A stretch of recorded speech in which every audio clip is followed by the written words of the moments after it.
We're going to go over the Gates of Hell late war German vehicles. We're going to start with the two vehicles that you should never buy. It's going to be in Z tier. And the reason that they're so poor is because a similar vehicle for almost the same price point it far exceeds it in combat abilities. And those two units are the 222 and the Panzer IV-G. And I'll explain both these right off the bat. So for the scout car, you're comparing it directly to the 231, and I'm going to pull up a thing here. Compared to the 231, the 222 is open top. So that's a huge. You can be frag grenaded. If someone has elevation on you, they can shoot you with small arms. Huge deal. It's 15 kilometers slower, which is about 18, which is 18% slower. It has one less crew. It has 600 fewer MG rounds, 10 fewer APC rounds, APCR. And has minus 4 tires. So the other one has 4 more tires, so it's harder for it to be immobilized. And a huge thing is its coaxial machine gun has 75 rounds less in the belt, or yeah, it's belt. So that's huge. It's massive, and it has basically the same armor, which is it's negligent. It's not going to enough. It's so small. It has to be irrelevant. All for 15 MP. So the 222 should never be bought over the 231 for 15 MP. There's never a reason that things are so poor that you should be buying it. So it's Z tier. I've used it. I made the mistake. I never really took a really close look at it, but it is garbage tier. Do not use it. It's garbage in comparison to the other vehicle. It's not. It'll still perform, but just if you look at all this, it's just not very good. The other one that's not very good is the Panzer IV-G. We have to compare it to the where the heck is it? The Panzer IV-H. Reason being, so it's 20 MP more for the H, and then you're getting side skirts, so that'll help you against anti-tank rifles. But the big thing is it's got an MG on the top and an extra crew, so you're getting huge value for 20 MP. You're getting an extra machine gun, which is 110 MP normally to buy. So it's a no-brainer. You would never ever get this. So that's why it's Z tier. It's obviously this will work, but there's never going to be a reason where you're going to want this over the H. So that's why these are two in Z tier. You should never ever buy these again. I hope I convinced that. If you take one thing away from this video, I hope it's that you do not buy these two vehicles because they are not optimal. They are not good. Okay, we're going to put a tank into a D tier now. Now, before I do, understand the German tiers from D to S are not like the Soviets ones. All these vehicles from here on in have a use case, and even though D is pretty bad, it's not like Soviet bad where D is F. It's all the vehicles here from everything from D up to S is a lot more condensed, and the gap between them isn't as high. So we're going to start with the Panzer IV-M, and I think that is a D tier tank.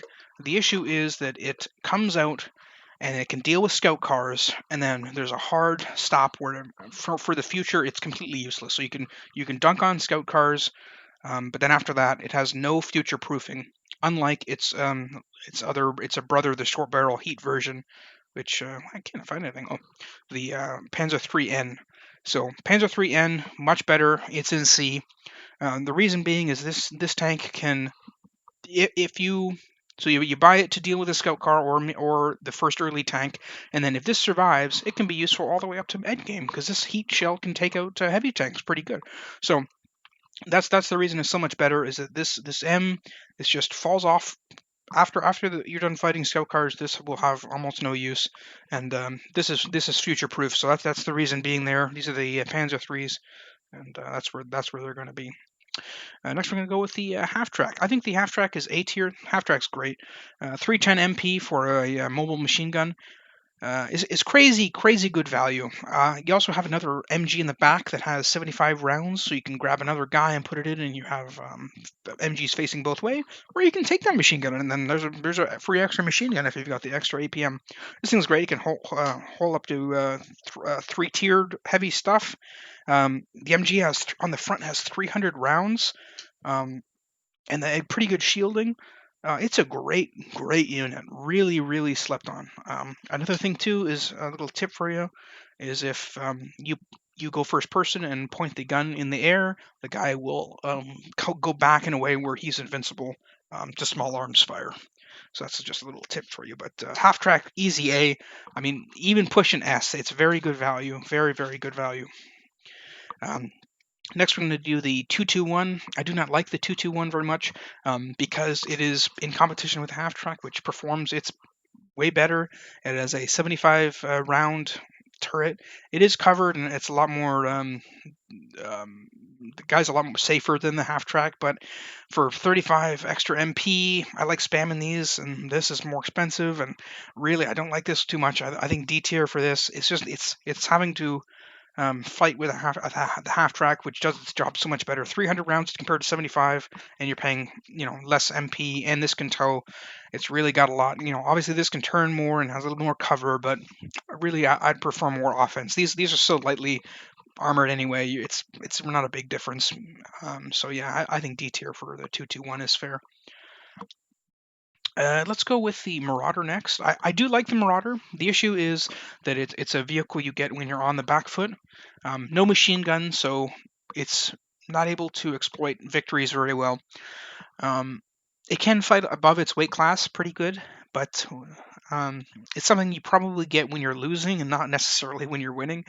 Because it is cheap, but it has no armor, so it's basically like if you've lost the early game and then you really need something to basically it's a good Hail Mary vehicle to get you back in the game because it can do some pretty cool stuff. But also too, if you take another bad shot, then it's possible that you're even more behind. So high risk, high reward. I think it's a mid-level C. It can be good, but just be very careful. And it's usually just realize that if you're buying it, then you're probably losing the game. So just be extra careful. Next, we got the 231. 231's really good. High B, push an A. Really good, super fast. Able to deal with light vehicles fairly well. It'll have a 25% win rate against T70s, that sort of thing. It's pretty good. It's pretty good. That's all really high I have to say about it. It's just so much better than the 222. That's really what I want you to take away from this video is how much better it is than the 222. Next we got the German flak.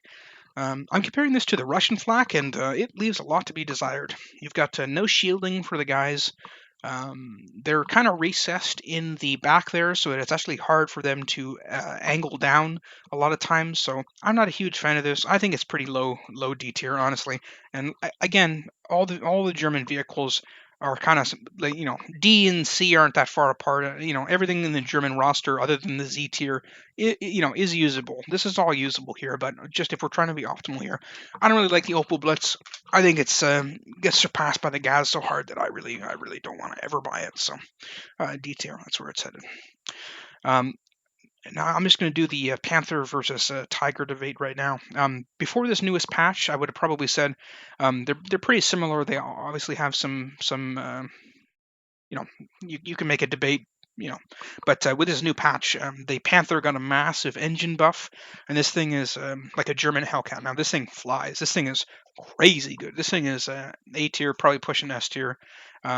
Super good. Yeah, it blows the Tiger out of the water. Now, if you haven't go into a custom game and check out how quick it is. Now, its acceleration is crazy quick. I think it's like 10 kilometers faster. Tiger's hitting like 20 kilometers, and this is hitting 30. So, I mean, no brainer. That's such a massive difference that it just blows the Tiger out of the water. I think the Tiger is C tier. You have to understand now, like obviously angling the armor makes it really good, but do you have the APM, to do that, or could that be APM be better spent doing other things? So that's a big issue. Is that even though optimally, yeah, maybe if it is angled, it is going to beat the Panther, but the Panther's kind of set and forget. Well, the Tiger, you kind of have to be a little more cognizant of what's going on. So that's why it seats here, especially with the speed. The speed changes the real thing, but I think Tiger's in a pretty good place right now. But just for those reasons, it's just outclassed by the Panther right now. I would probably never take the Tiger right now for under any circumstance compared to the Panther. So it's C tier. It's still usable. There's no doubt about its usability. But there you go. Next, we got the Panzer IV. I think the Panzer IV is just barely pushing into S tier. And just for spoiler alert, I don't think any other tanks are pushing. So this is the cream of the German crop. Main battle tank and fairly priced. It's just able to deal with everything, and that's really what you want out of a tank. It's speedy enough, good good enough reverse. Everything's just good enough to get the job done, no matter what. And it can deal with it has everything you need. So that's why it's S tier, perfectly priced. Um, yeah, there's not too much else to say about it. It's the best tank on the German roster. If you just need a tank and you have no idea what you're up against, then you choose the Panzer IV because it's just good at everything. It's a Swiss Army knife. It's very capable, and for that price point, it's perfect for what it is. Let's go with the Stug next. I like the Stug a lot. All these tank destroyers have a big problem though, is that their tracks and gates of hell are so easy to disable. Um, so easy. 2 shots from any equivalent tank, or 3 shots if you're in a smaller tank, and then that's it. You're disabled, and that's a huge deal. It's a really big deal because then you can be bombed. They can just move over slightly, like 30 meters, and then they're out of they're completely out of your sight picture, even if they were right in the middle of the sight picture when the fight started. So it's a really big deal. So even though these have a lot of killing potential, these are going to be pushed a little lower because that track issue is a big deal. Um, I like all these, but yeah, the track issue is impossible to ignore. So we're gonna rank these, and it's gonna be difficult because they're all very good, but that track issue is such a big, thing that needs to be thought about. So we're gonna put the Jagdpanzer. I think it's gonna go low C tier. Its gun's pretty underpowered. Its lower armor here is extremely penable, so you have to be extremely careful about how you use it. You did get a nice position as great angling there. MG's great having the remote control MG.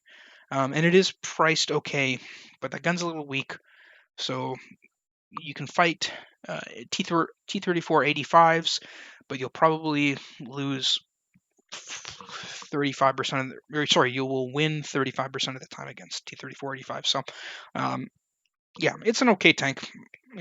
It's going in seats here. Okay, and next we got the Stug and the Stew. Please excuse any continuity error. I wanted to re-record this last little bit here since I kind of wanted to add more. And anyway, we're gonna continue. So we're gonna go first with the Stew. I really like the Stew. I think it's gonna go high B tier, and I think you can make a case that it's pushing into A tier. The reason is it's able to deal with super heavies, and that's a huge thing. If a 600 MP tank can deal with super heavies, then you've got something pretty special there.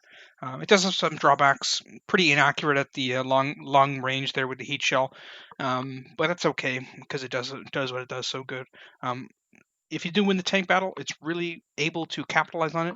That's the issue with the Marauder, is even if you win, then this tank can't really exploit it. Well, the Stew very much can exploit it. That's a perfect example. So for just a substantial more, 100 MP is not nothing, but I think it is worth it. So Stew's a great tank. I think high B, low A is for the Stew. It's great, and it's a threat that needs to be dealt with, or it'll cause lots of issues. And next we got the Stug. I like the Stug a lot if the Panzer IV-H didn't exist. It's just a lot better. I think that having that turret being able to rotate is very, very important. So I think mid-level C for the Stug. I think it is better than the Jagdpanzer, but we're comparing it basically with the Panzer IV-H, and then for just a couple more MP, I'll take the safety of being able to continue to fight effectively even when I'm tracked. So um, this is my tier list. I'm pretty happy with it. If your pet tank is low on here, that's okay. This is a lot of this is objective. This, unlike the Soviet tier list, these are very close. Everything from A to C, all these are very close together, and I'd be happy to any of these ones here. I'm happy to say, okay, well, this should be one lower or one higher. So don't be too offended. But if you take away anything from this tier list, is don't get these. The new Panther is great.